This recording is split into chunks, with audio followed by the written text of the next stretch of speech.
You ask Tiger to solve. This deals with linear equations with one unknown.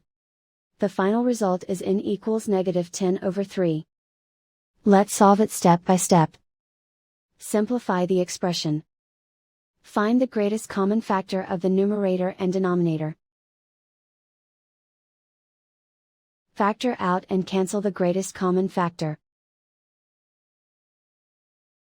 Simplify the fraction. Group the coefficients.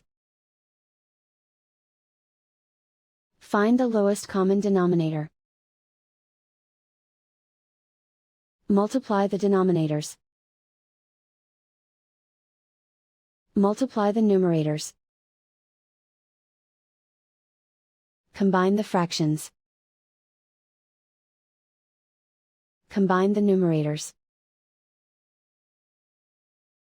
Find the greatest common factor of the numerator and denominator.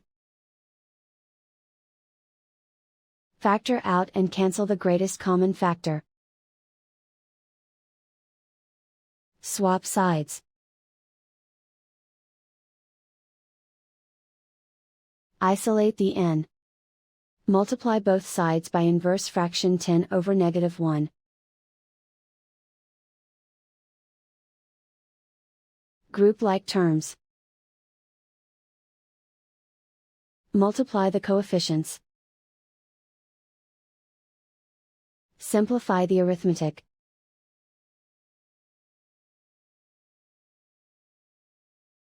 Multiply the fractions. Simplify the arithmetic. And so the final result is n equals -10/3.